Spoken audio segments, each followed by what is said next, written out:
할렐루야. 오늘도 하나님의 은혜와 평강, 또 하나님의 돌보심, 하나님의 역사하심이 여러분들 삶 가운데 함께 하시기를 먼저 축복합니다. 여러분이 순간의 선택이 평생을 좌우한다라고 하는 말이 있습니다. 그 정도로요, 우리의 인생 가운데 이 굉장한 중요한 선택이 있다는 의미입니다. 오늘 함께 읽어나갈 이 사사기의 내용은 인생을 좌우하는 선택에 관련된 문제입니다. 이 어떠한 선택을 하며 인생길을 걸어갈 것이냐, 바로 이 문제입니다. 오늘 우리가 함께 읽을 이 사사기의 말씀은 이 사사 기드온 이후의 이야기입니다. 이 어떠한 이야기도, 이번 이야기도요, 하나님의 사람인 사사 기드온이 똑같이 나이가 많아 죽었다, 사사가 없어졌다라는 이야기로 시작합니다.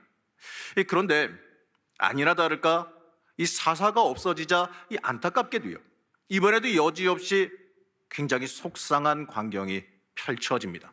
바로 기드온이 죽음에 이스라엘 자손이 하나님으로부터 돌아서서 바알들을 따라 음행하였다, 바로 이 이야기입니다. 사사기를 읽어 나가면서 이러한 말씀을 만날 때면 참 답답한 마음이 듭니다. 사사기는 너무나도 어이없게도요, 이러한 모습, 하나님께서 건져주시고 살려주셨는데 사사가 떠나면 그걸 잊어버리고 다시 죄악에 빠져 들어가는 이러한 안타깝고 답답한 모습을 반복합니다. 사사기를 읽어보면서요, 이러한 이스라엘의 이러한 모습들이 반복되는데 이걸 보면서 저는 제 자신을 한번 다시 돌아봅니다.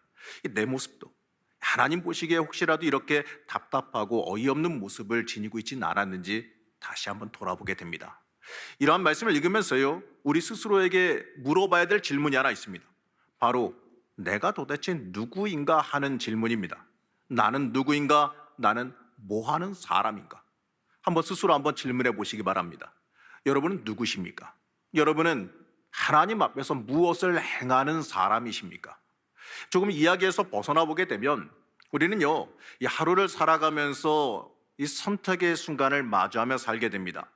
간혹 선택하는 것을 좀 너무 어려워하는 사람들이 있는 걸 보게 되는데요, 이러한 사람들을 좀 젊은 사람들 우스갯소리로 이 선택장애가 있다라고도 말하기도 합니다. 이렇게 이 선택하기 어려움을 반영한 아주 훌륭한 작품이 하나 있는데요, 여러분도 아마 중국집에서 종종 보셨을 겁니다. 일명 짬짜면이라고요. 우리가 중국 음식 주문할 때 하는 큰 고민이 있죠. 제가 전에 그 부목사 생활을 할 때 점심은 대부분 나가서 먹거나 시켜 먹는 경우들이 종종 있었는데, 오늘은 중국집이다 하면 그때부터 고민이 시작되는 겁니다. 짜장면을 시킬까? 짬뽕을 시킬까? 그렇죠. 이 짜장면을 시켜놓고 보면 남이 시켜놓은 짬뽕이 맛있어 보이고 반대로 짬뽕을 시켜놨더니 또 짜장면이 땡기더라 이거죠. 그래서 이참에 고민하지 말라고 등장했다고 하는 게 반반 있는 짬짜면이라는 겁니다. 이처럼요, 이 식사 메뉴 고민같이 사소하고 별것 아닌 것 같지만 우리는요, 이러한 모습 속에서도 우리의 신앙을 돌아볼 수가 있습니다. 어떠한 것을 선택하더라도 만족감이 없고 이 선택에 대한 자부심도 없는 신앙의 모습을 우리가 보이고 있지 않느냐 이겁니다. 신앙생활은요, 이 어쩔 수가 없이 선택의 연속입니다. 이 신앙생활 자체가 무엇인가를 확실하게 선택하는 일이기 때문에 그렇습니다. 그런데 우리 혹시 이러지 않습니까? 하나님을 선택하려고 했더니 이 세상의 쾌락이 눈에 밟히는 거죠. 그래서 이걸 선택하면은 이걸 놓칠까 봐 후회가 되고, 또 세상을 선택하자고 하니 이 신앙인으로서의 신앙적인 양심이 발목 잡는 거예요. 그리고 심지어는 하나님한테 혼날까 봐, 하나님한테 매맞을까 봐 무서워지기까지 한다는 겁니다. 이렇게 하나님과 세상 사이에서 갈등하는 사람은 무엇을 선택한다 할지라도요, 후회와 걱정만 될 겁니다. 하나님의 길을 선택하면 이 세상에 대한 아쉬움만 있을 것이고, 이 세상을 선택하면 혹시나도 큰일 날까 봐 걱정을 하게 된다는 거죠. 여러분, 신앙의 본질은요, 좀 어렵지만 양자택일입니다. 다시 말해서요, 하나님이냐 세상이냐를 선택해야 한다라는 겁니다. 하지만 많은 신앙인들이 이 출발점에서 제대로 된 결단을 내리지 못해서 전진하지 못합니다. 요즘 기독교에 대한 비판들이 참 많습니다. 물론 이 비판의 여지야 물론 있습니다. 하지만 그래도 그렇지 좀 때때로 정도를 넘어선 비난이 있는 걸 보게 돼요. 사실 이 사회복지의 많은 부분도 기독교가 감당하고 있는 것도 사실이지 않습니까? 이 알게 모르게 귀한 사역하시는 분들도 정말 많이 있습니다. 그런데도요, 이 비난의 목소리가 더 커요. 왜 이렇게 됐겠습니까? 어쩌다가 우리의 사랑하는 교회가 세상의 비난을 들어야 될까요? 저는 이 문제를 이 선택의 문제, 잘못된 선택의 문제로 봅니다. 오늘날 교회가 이 사회로부터 때때로 조롱까지도 받는 이유는 선택의 문제란 겁니다. 하나님과 세상 사이에서 이 신앙의 결단을 할 때 이 제대로 된 선택을 하지 못했기 때문입니다. 그리고 자기의 선택에 대해서 이 자신감이 없이 비틀비틀거리기 때문에 그래요. 자, 우리가 잘 아는 유명한 말이 있죠. 사느냐 죽느냐 그것이 문제로다. 바로 이 말입니다. 이 셰익스피어의 4대 비극이라고 하는 햄릿에 나오는 유명한 대사입니다. 이 잘 알려진 이 말은 여러 가지 의미가 있겠지만 저는 이 질문이 우리 그리스도인들에게도 무겁게 다가와야 되는 질문이라고 생각합니다. 이 질문에서 저는 이 그리스도인으로서 살아간다는 것이 무엇인가라는 질문이 떠오릅니다. 바로 기독교의 정체성의 문제예요. 우리 존재에 대한 보다 근본적인 질문입니다. 저는 이 유명한 이 햄릿의 대사를 이렇게 바꿔보고 싶습니다. 기독교인이 되는 것이냐, 비기독교인이 되는 것이냐, 그것이 문제로다. 이걸 보다 더 구체적으로 정확하게 말하면 이렇게 말할 수 있을 것 같습니다. 하나님이냐, 세상이냐, 그것이 문제로다. 오늘 서론이 좀 길었는데 그 이유는요, 이 말씀의 내용이 선택에 대한 문제이기 때문에 그렇습니다. 이제 말씀으로 돌아가서 사사기 9장의 내용은요, 기드온 집안에 일어난 불상사를 기록합니다. 바로 기드온의 70명의 아들 중에서 이 첩의 아들인 아비멜렉에 관한 이야기입니다. 이 아비멜렉은 어머니의 고향인 세겜에 가서 불량배들을 고용합니다. 그리고 자신의 형제들을 불량배들을 통해서 다 죽여버리고 스스로 왕이 되어버렸습니다. 그것뿐만 아니라 이 자신이 다스리던 그 세겜에 일어난 그 반란을 진압하기 위해 이 수많은 사람들을 학살했습니다. 엄청난 끔찍한 사건이 발생했습니다. 오늘 말씀인 그 9장 아비멜렉의 이야기를 시작하면서 기드온의 이름을 성경은 여룻바알이라고 소개하고 있습니다. 이 9장 1절 말씀인데요, 이 9장 1절 말씀을 다 같이 천천히 한 목소리로 합독하시겠습니다. 여룻바알의 아들 아비멜렉이 세겜에 가서 그의 어머니의 형제에게 이르러 그들과 그의 외조부의 집에 온 가족에게 말하여 이르되, 성경은 기드온의 이름을 기드온이라 하지 아니하고 일부러 여룻바알이라고 말하고 있습니다. 이 기드온이 바알 신상을 때려 부수고 얻은 별명이 바로 이 여룻바알이기 때문에 그렇습니다. 이 이름은요, 종교적인 순수성을 온전하게 회복한 다음에 얻은 별명, 어떻게 보게 되면 훈장과 같은 것이고 하나님의 사람으로 굳건한 게 바로 섰다라고 하는 상징과도 같은 별명입니다. 그런데 이 이름이 하나님을 심각하게 배반한 아비멜렉의 행적을 말할 때 일부러 거론되고 있습니다. 이 기록은요, 하나님의 사람으로 바로 서야 되는데 그러지 못하다라고 하는, 어떻게 보게 되면 문학적인 장치와도 같지요. 그리고 또 의외의 장소가 등장하는데요, 이 악한 사건, 이 악랄한 사건이 일어난 땅이 바로 세겜 땅이라는 데 있습니다. 왜 하필이면 세겜일까? 세겜은 이스라엘에게 있어서 굉장히 중요한 땅입니다. 아브라함이 하나님의 말씀을 의지하여서 고향과 친척 아비의 집을 떠나 가나안에 들어와 정착한 곳이 어디입니까? 그곳이 바로 세겜입니다. 그래서 세겜은 이스라엘 백성에게는 언약의 상징과도 같은 아주 귀한 땅입니다. 그런데 하필이면 그러한 거룩한 그 땅에서 이러한 잔혹한 일이 벌어졌습니다. 왜 그러겠습니까?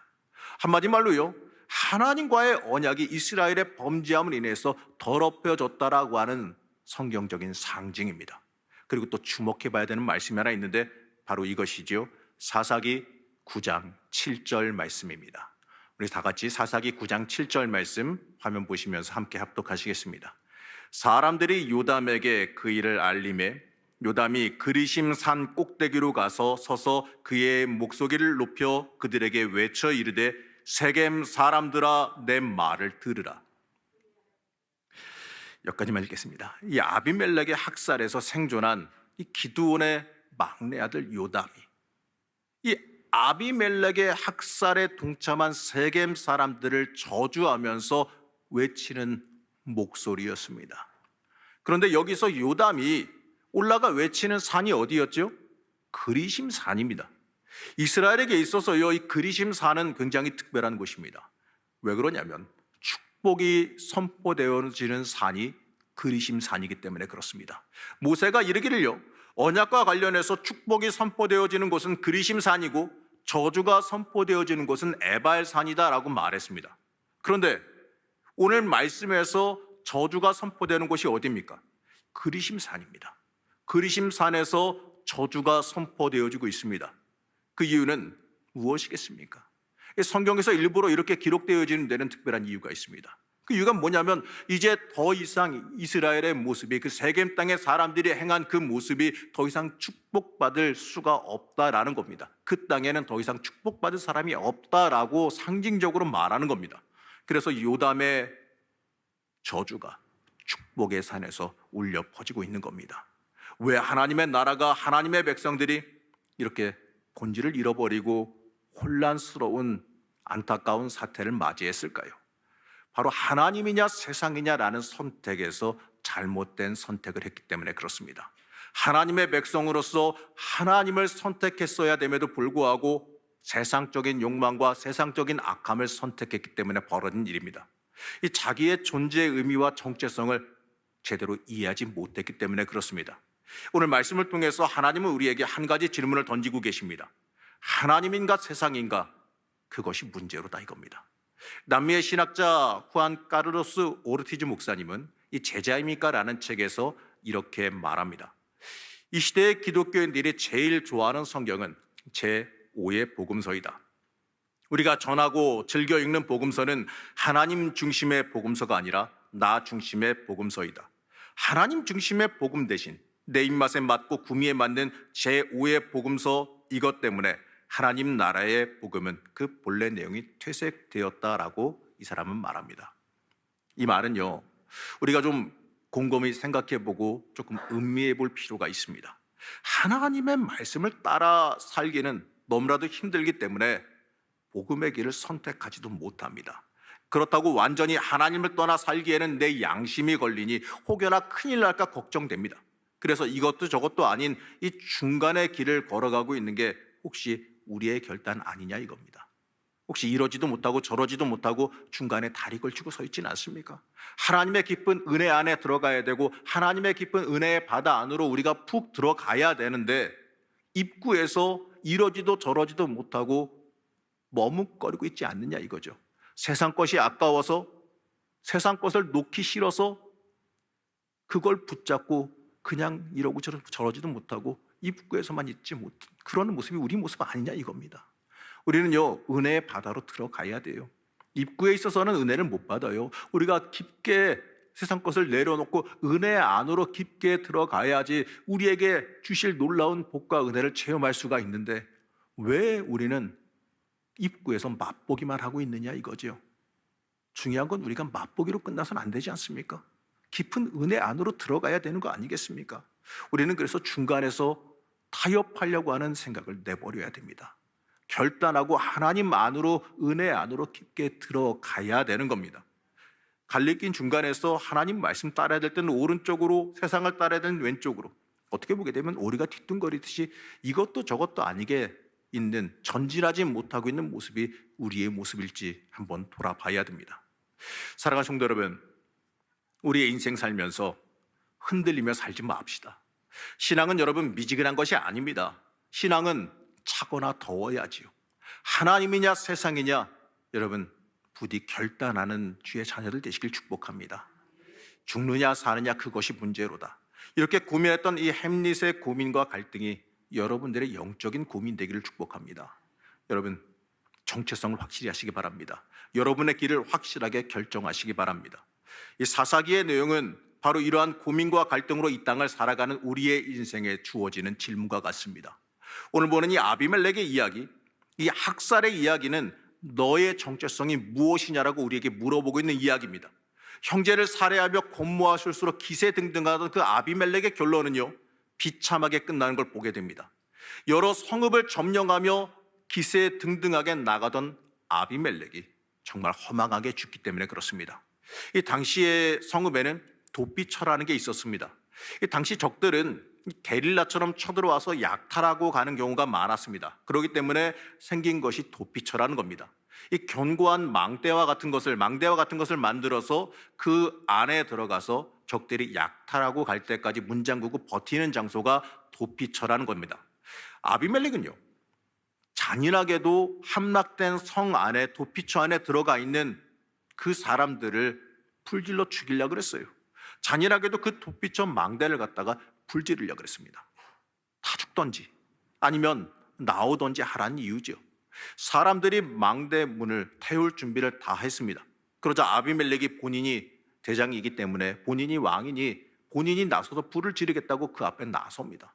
자신이 대장이니 거드름 피우면서 불을 지르기 위해서 망대에 가까이 갔는데, 그런데 그때에 망대 위에 있던 한 여인이 맷돌 윗짝을 갖다가 아비멜렉에 던졌습니다. 여인이 던져봤자 얼마나 그걸 정확하게 던질 수 있겠습니까? 그냥 맞으면 좋겠다란 마음으로 던졌겠지요. 그런데 그게요, 이 정확하게 아비멜렉의 머리에 맞습니다. 정확하게 머리에 맞아서 그 기세등등하게 형제 70명을 죽이고 왕이 되려고 했던 그 아비멜렉, 주변 사람들을 하나님과 관계없이 하나님의 뜻에서 벗어나 자신의 욕망을 위해서 악한 짓을 서슴지 않고 행했던 그 아비멜렉이 이렇게 허망하게 죽게 됩니다. 성경은 이 일에 대해서 이렇게 말하는데, 사사기 9장 56절 말씀입니다. 우리 9장 56절 말씀 같이 천천히 한 목소리로 합독하시겠습니다. 아비멜렉이 그의 형제 70명을 죽여 자기 아버지에게 행한 악행을 하나님이 이같이 갚으셨고, 여인이 던진 그 맷돌이 아비멜렉의 머리에 맞은 거요, 여러분 이거 우연이 아닙니다. 바로 이 말씀에 의하면 하나님의 징계입니다. 하나님을 벗어나 악행을 일삼았던 그 아비멜렉, 하나님의 뜻과 벗어나 인간적인 권력과 인간적인 욕망을 추구했던 그 아비멜렉에 내려지는 하나님의 징계입니다. 우리는 이 말씀을 보면서 좀 깊게 묵상할 줄 알아야 됩니다. 아무리 화려해 보이고 좋은 것이 주어지는 것 같아 보일지라도 세상의 길은 이처럼 허망하게 우리를 패망하게 만듭니다. 우리는 이것을 잊지 말아야 됩니다. 하나님의 사람이 선택해야 되는 길은 여러분 정해 있다는 걸 잊지 마시기 바랍니다. 이 세상 가운데 하나님의 사람으로 굳건히 서서 살아가기를 우리는 선택할 수 있어야 됩니다. 이 사사기의 지도자로 등장은 했지만 사사로 인정받지 못하고 악한 사람, 세상의 길을 선택한 사람의 대명사로 불리던 이 아비멜렉과 같은 삶을 우리는 절대로 살아가서는 안 될 겁니다. 하나님은 인생 가운데 우리에게 질문하십니다. 하나님이냐 세상이냐, 무엇을 선택할 것이냐, 우리에게 지금도 질문하십니다. 사랑하는 성도 여러분, 여러분은 어느 자리에 서기를 원하십니까? 어떠한 선택을 하며 이 땅을 살아가시길 원하십니까? 아비멜렉은 세상의 방법을 선택해 패망의 길을 걸어갔습니다. 여러분, 우리는 절대로 그 길을 따라가지 말아야 됩니다. 하나님의 길을 선택하고 하나님의 백성으로 쓰임받는 주의 길을 선택할 수 있어야 됩니다. 여러분, 우리가 그렇게 선택하고 하나님을 붙잡고 살아갈 때, 인간적으로 세상적으로는 때때로 그게 손해 같아 보이기도 하고 어떤 경우에는 그 길이 아쉬워 보이기도 하지만, 여러분 잊지 마시기 바랍니다. 하나님은 틀림없이 갚아주십니다. 그리고 하나님 따라가는 길 절대로 여러분 손해보지 않으십니다. 세상의 길 우리에게 말합니다. 세상의 길을 선택하지 않고 하나님의 길을 선택하면 손해볼 것이다 라고 우리를 미혹하지요. 그러나 여러분 잊지 마십시오. 하나님의 길을 과감히 선택하고 그 길 따라가는 사람은 결론적으로 하나님께서 틀림없이 보상을 약속하시고 하나님께서 틀림없이 복을 약속하신다는 사실입니다. 잊지 마시기 바랍니다. 하나님 믿고 끝까지 의지하며 주의 길 선택하시기 바랍니다. 그 길을 따라가실 때 여러분의 삶 가운데 하나님이 동행 가시는 역사, 하나님이 길을 여시고 하나님이 책임지시는 놀라운 은혜의 역사가 펼쳐질 것을 믿으시기 바랍니다. 오늘도 하나님 따라가는 주의 자녀가 되시기를 시간 간절히 축복합니다.